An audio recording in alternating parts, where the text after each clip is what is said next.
A continuación, Radio USEC presenta Palabras Peligrosas, un programa radial que instala la literatura como un arma de desarme, de remesón, de conocimiento y placer. He aquí el peligro de las palabras, con la conducción del escritor y narrador Jorge Calvo.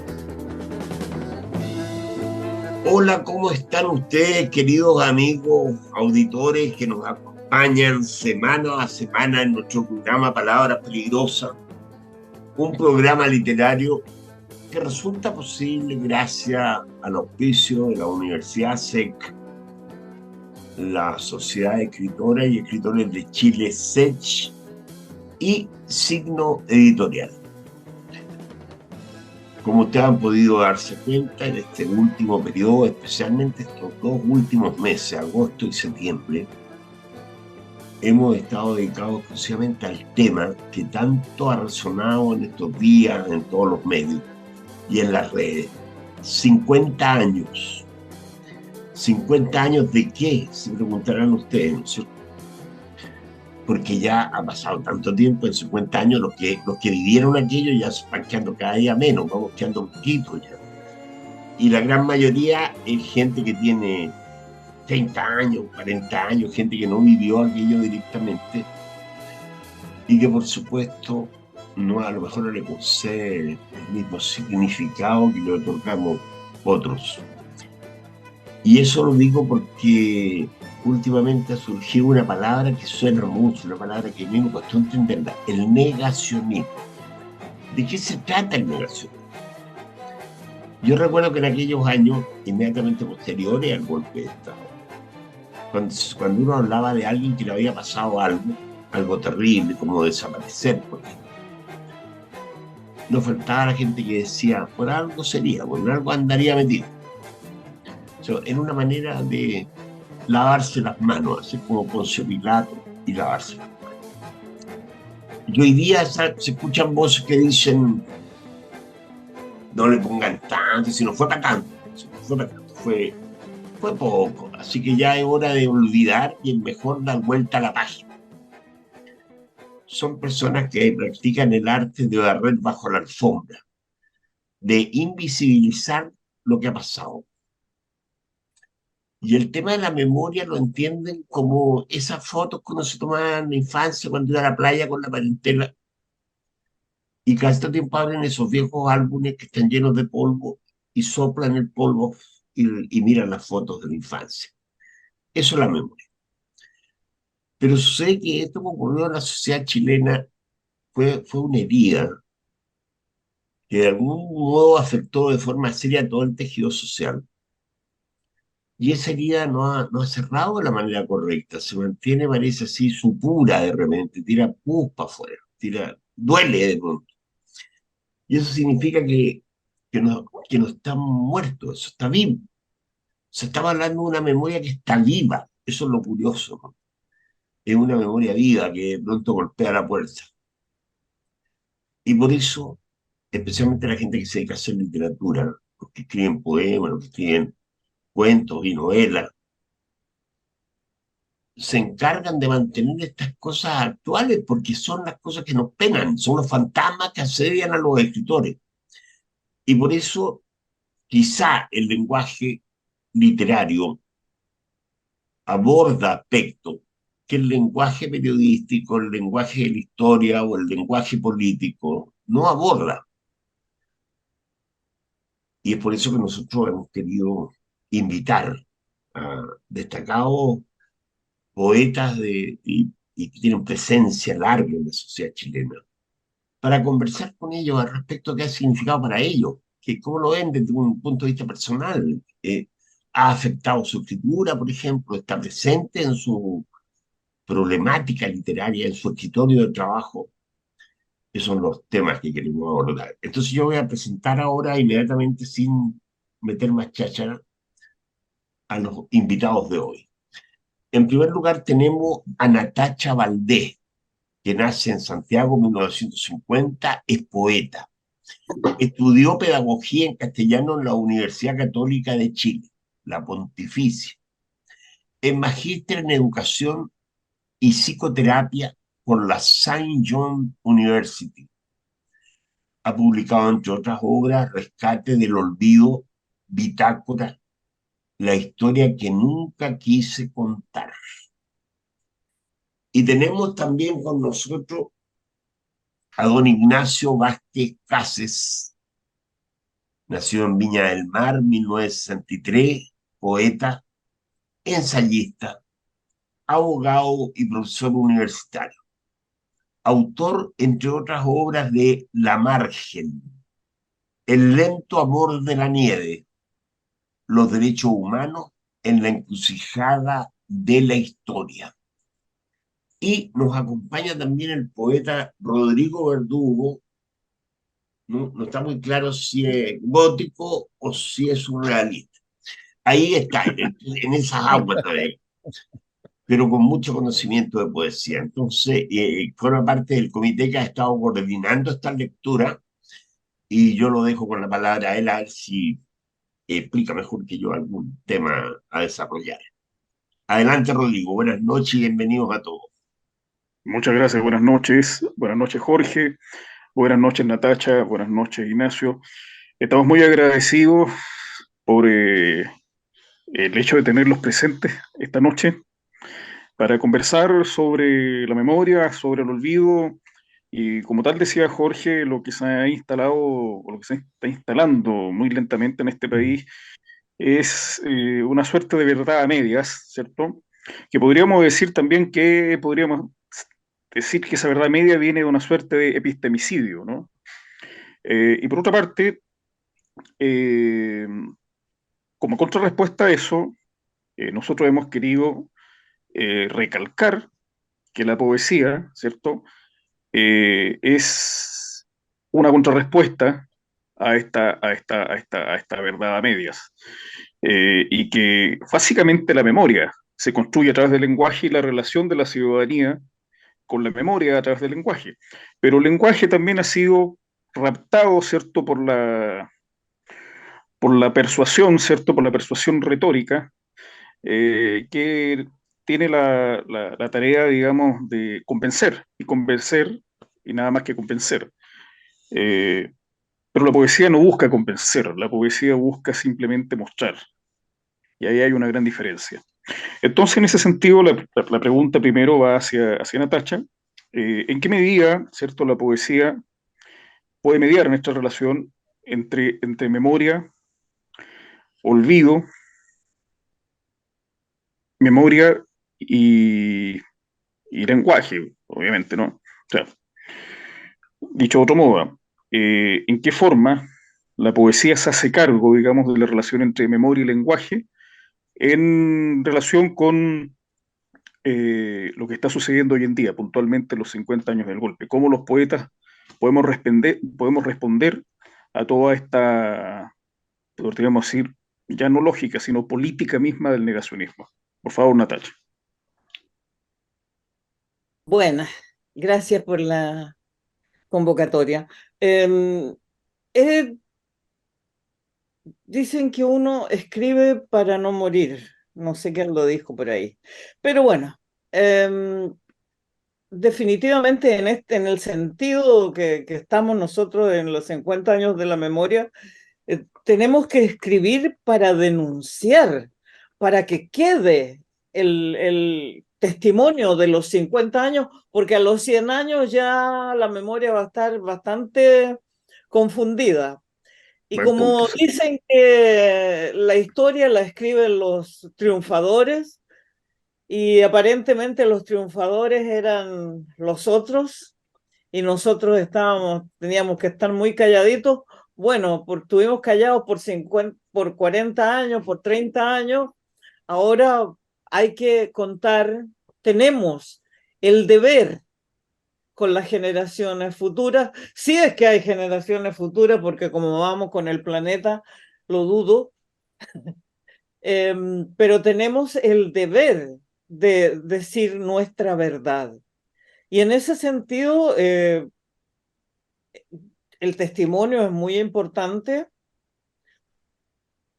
Mm, No sabría decir si es más importante que la poesía, no, todo es válido. hasta las arpilleras y toda la pintura, todo es válido. La expresión de arte tenemos que rescatarla, tenemos que hacerla viva y decirle a estos ignorantes que dicen, no, si no fue para tanto.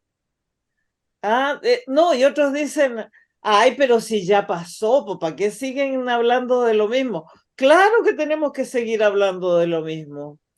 Es nuestra obligación como seres humanos para no volver a repetir, ¿no? Y para ni perdón ni olvido, y dónde están los que desaparecieron, y toda la justicia, toda la deuda histórica que tienen con nosotros, las fuerzas de orden y, y la derecha económica y todo esto que nos han oprimido por tantos años. Eso es el compromiso de la poesía. Y yo he hecho las dos cosas, hemos hecho las dos cosas. Estoy en esta antología que hizo la SECH de Valparaíso. He luchado por la memoria, faltó este libro dentro de los que mencionaron, La eh, memoria. es Memoria del Alzheimer, es rescatar la memoria, y mi primer libro es Rescate del Olvido, curiosamente, o sea, es Ha girado en torno a la memoria. recordar, pasarlo por el corazón, eso. Natacha, de esa antología publicada por la SECH de Valparaíso, ¿algún texto que te parezca conveniente leer a propósito de esta reflexión? Uy, es que no te podría decir, es que hay documentos interesantísimos. Lo mío es lo menos, ¿ah? Lo mío es mínimo, pero hay testimonios tremendos, tremendos. Conversa con otra persona mientras yo busco una historia que realmente nos toque, ¿ah? Entonces Porque te dejo para la segunda vuelta. somos como fácil 30 autores. Ah, ya, entonces te vamos a dar tiempo, tregua para que lo puedas buscar. Es mucho, sí. Pero Entonces la les voy a segunda vuelta, contar algo que me haya impactado. tú lees, Natacha. Bueno, ahora yo le paso digamos, la pregunta a Ignacio dentro de esta misma constante que es este epistemicidio, ¿no? De imponer más o menos una verdad a medias. Estuvimos nosotros mucho tiempo como humanidad acostumbrados a que la Iglesia Católica ministrara la verdad y parece que ahora esa verdad está siendo ministrada también por un cierto sector político, ¿cierto? Pero una verdad que es una verdad media en realidad.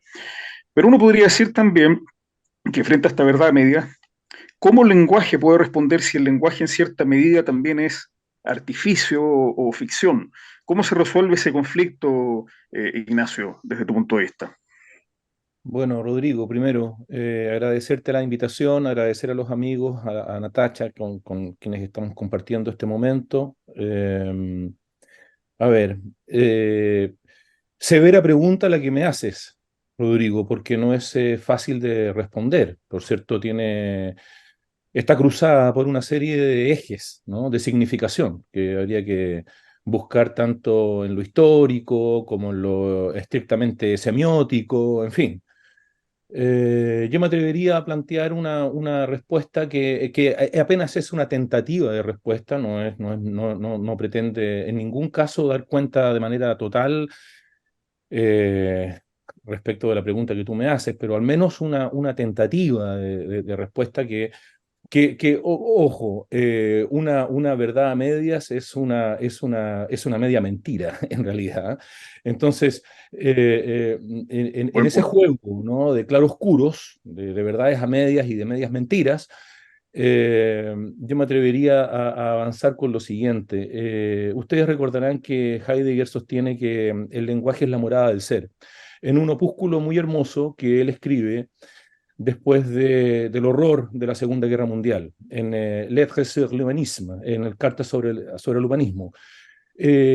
No olvidemos que Heidegger en sus comienzos, hacia 1935, 1936, fue rector de la Universidad de Friburgo y fue allí instalado en esa calidad, ni más ni menos que por el régimen, que ya era el régimen nazi en Alemania. Entonces hay una anécdota ahí de Karl Jaspers llegando a la casa de Heidegger y tocando la puerta del departamento donde vivía con su mujer. No olvidemos que Heidegger tenía un amante, que la Hannah Arendt, a la que mantuvo en una situación muy, muy compleja durante una buena parte de la vida de Hannah. Abre la puerta Martin Heidegger, y ¿con qué se encuentra Jaspers? Con un personaje vestido con el uniforme militar de la caballería del ejército alemán. Y esto impactó severamente a Jaspers. Entonces, luego termina la Segunda Guerra Mundial y Heidegger escribe Cartas sobre el humanismo. No sé, tú te das cuenta con que los seres humanos somos unos crisoles, ¿no? Unas especies de camaleones. Vamos variando, vamos cambiando, vamos mutando. Aquellos que en algún momento fueron los grandes adalides del proceso democratizador, luego se transforman en los grandes adalides de un proceso que viene a ser una suerte de reacción, ¿no? Un proceso reaccionario casi en nuestro país. Entonces, hay que tener cuidado con lo que se dice aquí, con lo que uno puede llegar a interpretar. El lenguaje es la morada del ser, es una frase preciosa de Heidegger. ¿Qué quiere decir esto? Bueno, tal como yo lo veo, es que desde la poesía nosotros podemos mirar, observar, decir algo que es lo que le está aconteciendo al poeta en el momento en que produce su escritura. Y eso que el poeta observa en el momento en que produce su escritura es ni más ni menos que lo que le está aconteciendo a la sociedad toda, ¿no? El poeta no es un ente abstraído de la sociedad, somos carne y estamos encarnados entonces en la sociedad a la cual pertenecemos. Es imposible que el poeta no responda a esa realidad en la que se inscribe, en la que está inscripto. Y nosotros, quiérase o no, los poetas, las poetas, escribimos entonces desde nuestra situación. Somos seres situados, no somos seres abstractos, somos seres en la historia, en un sentido hegeliano. Y nuestra poesía, la poesía en general, está situada y dice lo que está aconteciendo. Ahora, eso es una cosa muy distinta que decir que la poesía tenga una receta, ¿no? O sea, un diagnóstico. Ni es un diagnóstico. Nosotros no somos médicos, ni hacemos diagnósticos, ni damos recetas. No nos corresponde ofrecer un panorama en términos periodísticos o en términos historiográficos, como lo haría un historiador. Nos corresponde decir lo que nos está pasando a nosotros. A nosotros en tanto seres humanos, en tanto seres situados. Y mostramos entonces, y fíjate que lo curioso es que mostramos entonces lo que estamos observando, lo que nos está ocurriendo, y tendemos puentes entonces entre nuestra subjetividad, nuestra individualidad y esa sociedad a la cual pertenecemos. Y en esos puentes que estamos tendiendo, ocurre que decimos cosas que parecen ser esclarecedoras. Había un cuento muy antiguo, ¿no? Del niño que va de la mano de su padre, entonces le pregunta al padre: papá, ¿qué es un poeta? Y el padre le responde: un poeta, hijo, es un vate. Papá, ¿qué es el vate? El vate, le dice el padre, es el que vaticina. Entonces, lo curioso es que ese vaticinar, ese entreverar lo que va a ocurrir, en realidad no es lo que va a ocurrir, es que es lo que está ocurriendo. En realidad, lo que hace el poeta al tender ese puente es descifrar algo que es como un misterio, que es lo que ese es el estado oculto, ¿no? El currículum oculto de lo que nos ocurre en nuestra cotidianidad. Y puestos en esa posición es que podemos, mm, mm, podemos contribuir a esclarecer las oscuridades, aquello que nos atemoriza, aquello que nos impacta seriamente, gravemente. El poema es, no es una profecía, no es no es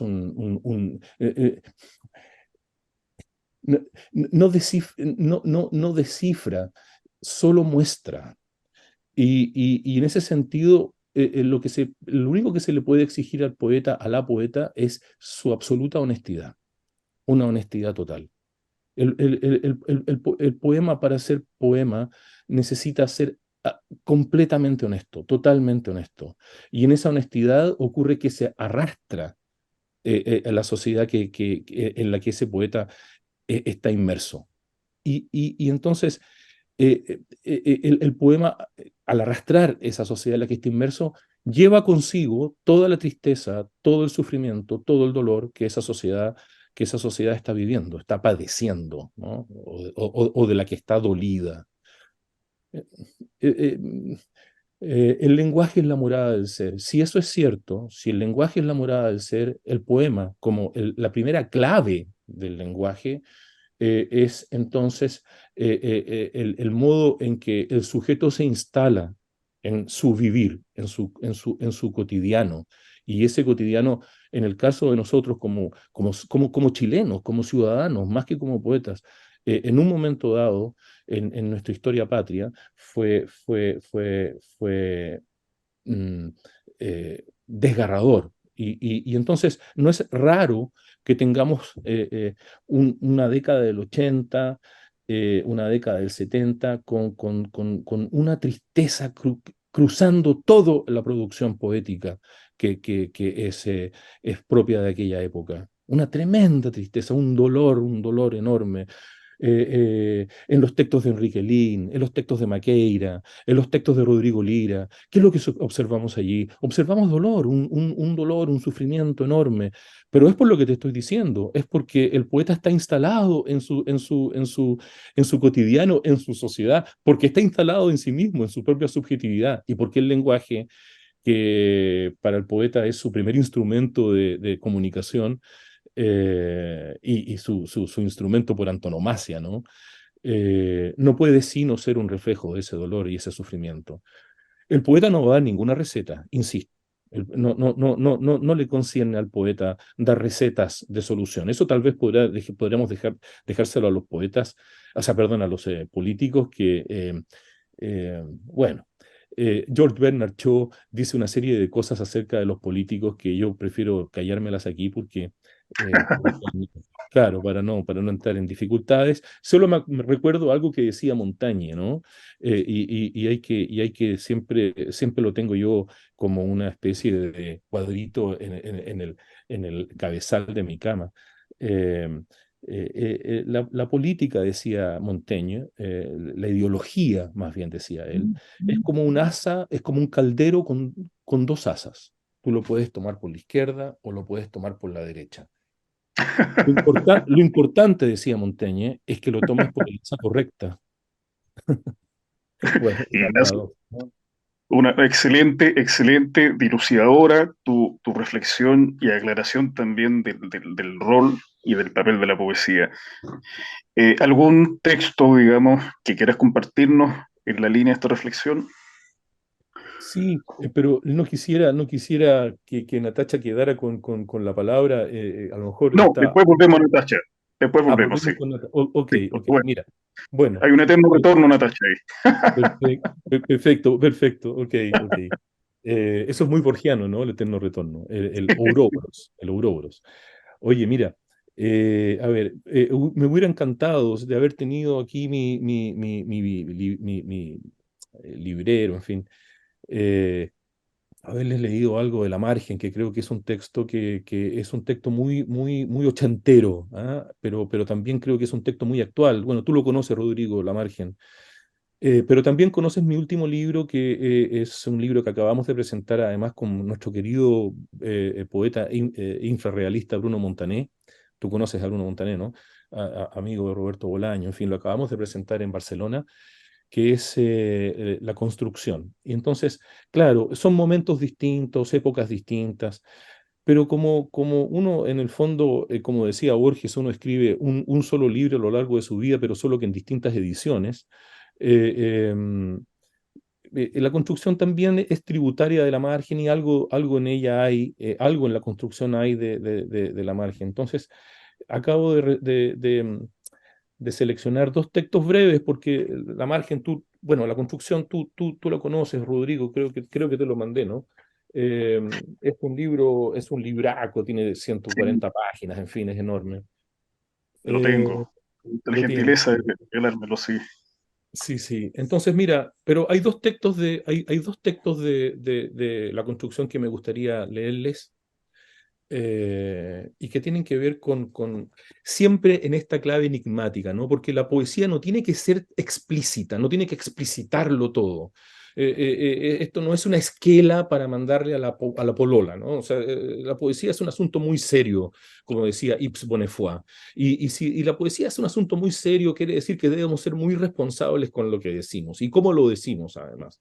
No es un juego, no es una novela esta cuestión. La novela es más, te sirve, la novela te mantiene entre tensiones, ¿no? Entretenido, es decir, en la alegría y la tristeza, y te va tirando, ¿no? La poesía no, la poesía tiene que inaugurar la palabra, como dice Yves Bonnefoy. Entonces, en ese desnudar, en ese inaugurar la palabra, creo que hay dos textos que se arrastran desde La Margen y que aparecen luego en la construcción. eh, Hawker Hunter liba en la Alameda de las Delicias. Hawker Hunter liba en la Alameda de las Delicias. Su piloto atraviesa el espejo y Sanhattan se desnuda en el acto. Puta ciudad, al fin y al cabo. Bajo el orden de lo visible, el absoluto Robinson realiza sus piruetas, obligándote a jugar un póker siniestro. Hawker Hunter bufa y te acomete en su rasante. Dueño de su no isla, el absoluto Robinson intenta una fuga minimalista. Orquesta en el trueno su Dichter Liebe circense y derriba por casualidad al emporio de la esquina. Hete aquí el odioso giro, incivil as de la robótica, cuando en el postrero si bemol describe una órbita del desamparo y dirige sus ojivas hacia nuestro pálido archipiélago.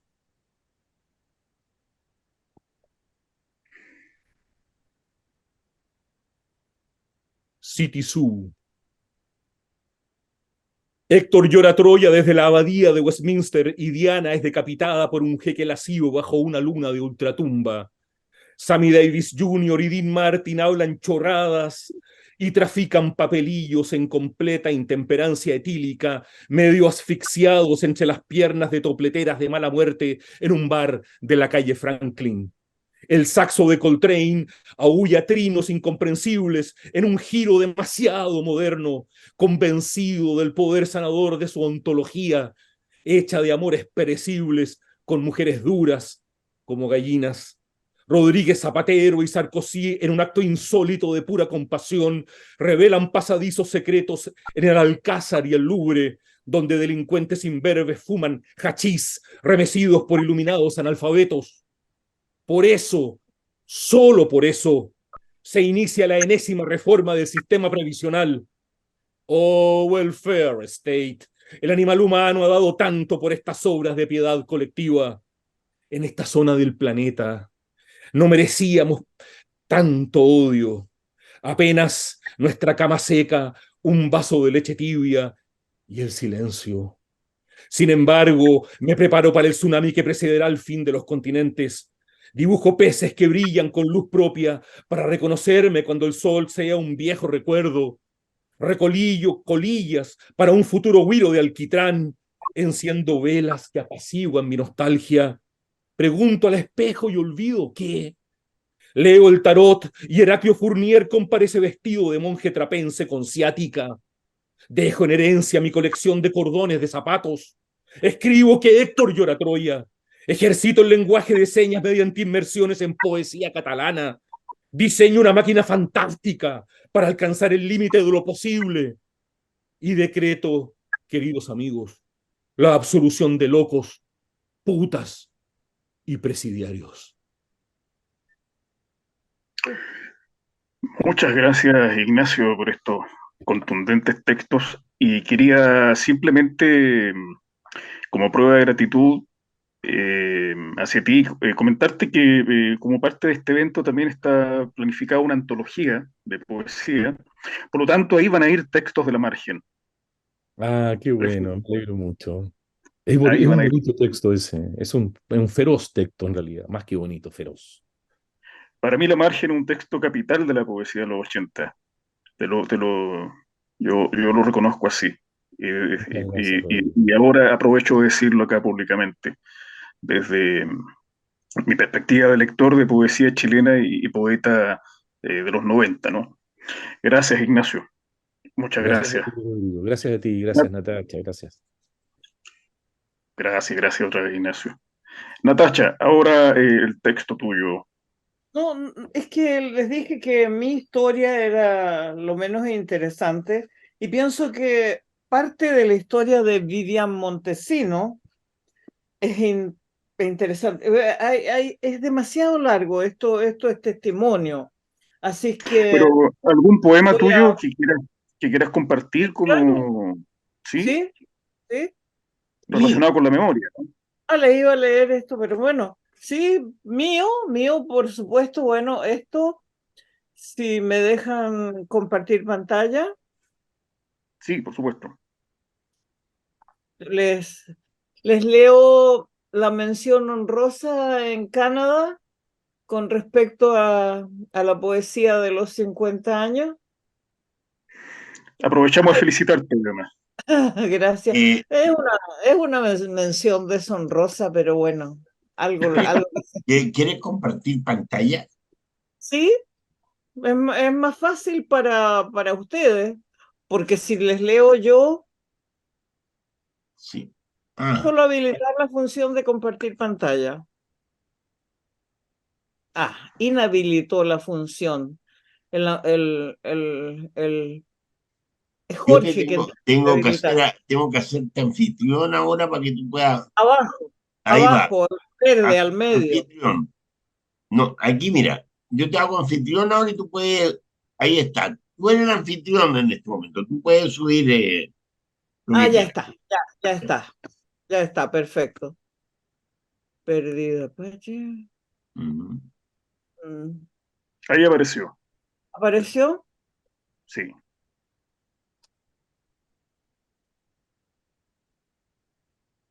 Uy, me sale entre medio eso.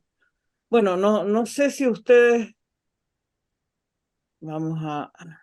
No, no. Pero así como está, ¿lo puedes leer, Rodrigo? Ahí No, está, tú lo ahí puedes leer. está. Un poco, no les voy a leer todo porque el trabajo es largo. Ya. Lee un fragmento, claro, algo. Sí, sí. Perdida patria. Porque uno anda con el hambre a cuestas, un hambre que no sacia ni con pan ni con carne, un hambre anochecida de vino solitario.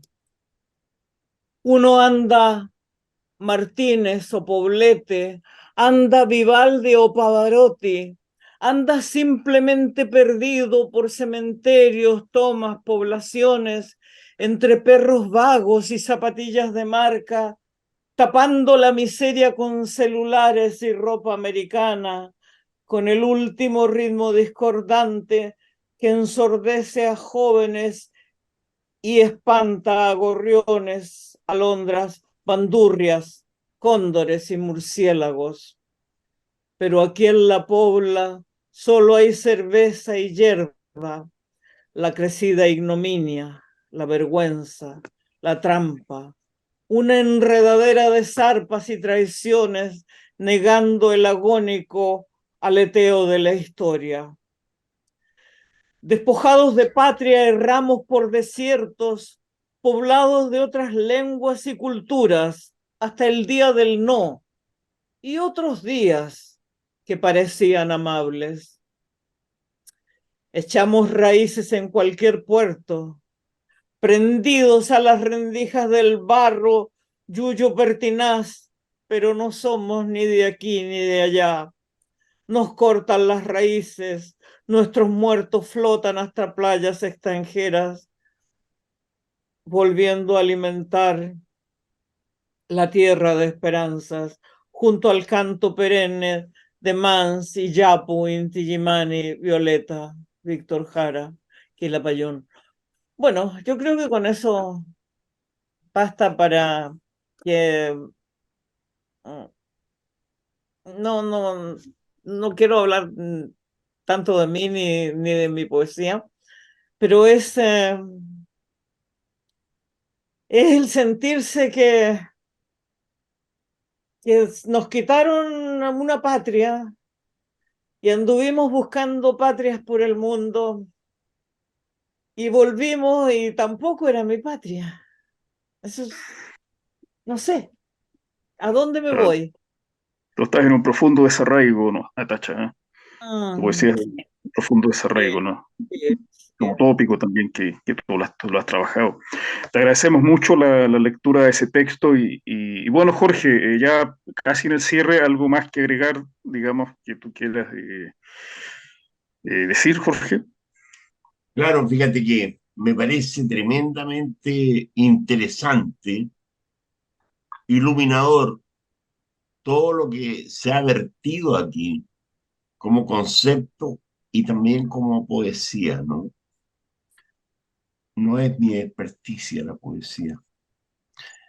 Sin embargo, pienso en una frase de Sartre en su libro La República del Silencio, que habla del momento de la ocupación nazi de París, de parte de Francia.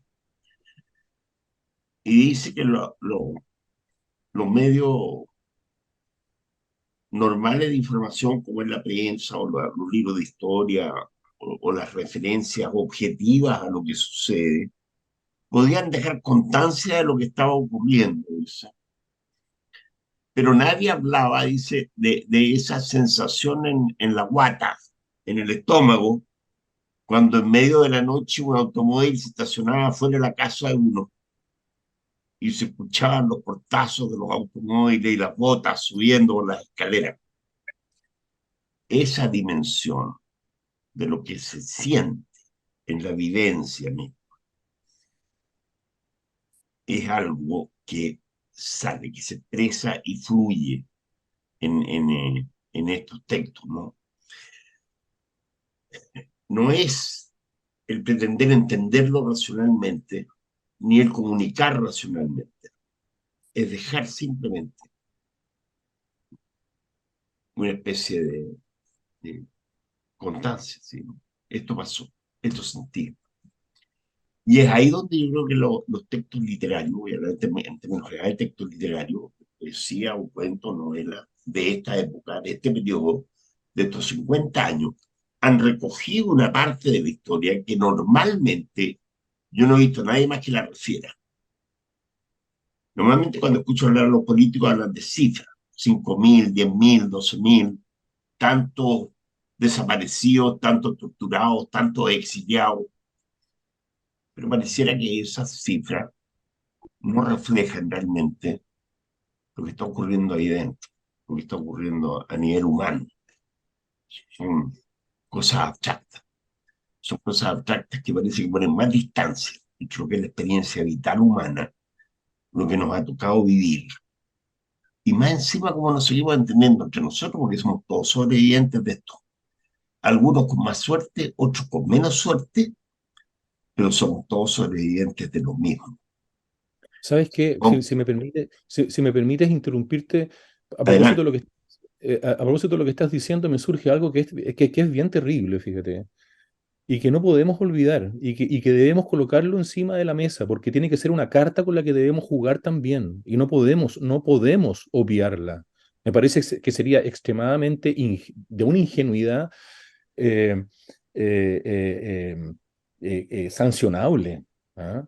Si no la ponemos encima de la mesa. No podemos olvidar que hubo un plebiscito para aprobar una constitución política que por primera vez, primera, única y probablemente última vez en nuestra república, iba a ser un producto de lo más profundo de nuestra sociedad, de lo más profundo de nuestra diversidad y nuestra heterogeneidad. Y esa constitución fue rechazada por el 68%, o sea, no recuerdo exactamente la cifra ahora, No es una 68%. cifra grande, Pero en todo caso fue una cifra que es una cosa 62. una ignominia, es una cifra que resulta ser ignominiosa.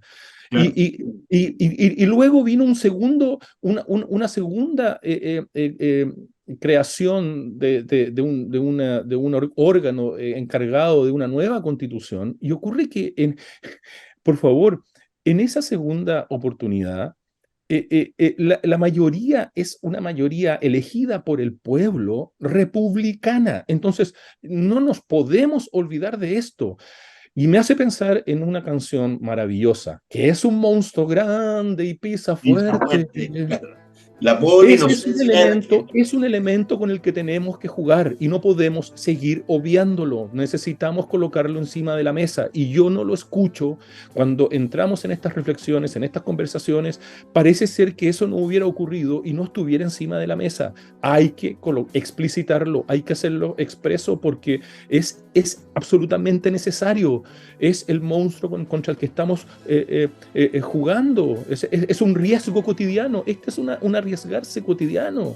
Entonces, ojo ahí, ojo ahí. Lo planteo solamente a propósito de lo que estás señalando tú, que me surge como una inquietud horrible en realidad. Bueno, precisamente Bueno, yo creo que una cosa que hace posible un programa como este es que este tipo precisamente de opiniones aparezcan en la luz pública, porque no se recogen en otras partes, no están en otras partes. Aquí están, aquí son posibles. Y eso nosotros lo vemos con muy buenos ojos, digamos. Lo aplaudo y te felicito por decirlo. Gracias. Con eso yo creo que agradecemos la presencia y la participación y todo lo que se ha vertido aquí, en la medida en que estimule precisamente el despertar y el ponerse a pensar en esto y ponerlo sobre la mesa, como dice muy bien Ignacio. Gracias, muchas gracias. No sé, Rodrigo, ¿algo más que quieras decir de cierre? para cerrar, agradecer una vez más esta valiosísima acotación de Ignacio. Y una vez más agradecer la presencia de Natacha e Ignacio. Ha sido una noche de conversación muy fructífera. Y nada más que agradecer y nuestra gratitud como equipo para ustedes por estar presentes en este ciclo La Poesía No Olvida, 50 años, 50 poetas. Muchas gracias. Gracias. Gracias. Buenas Gracias. noches.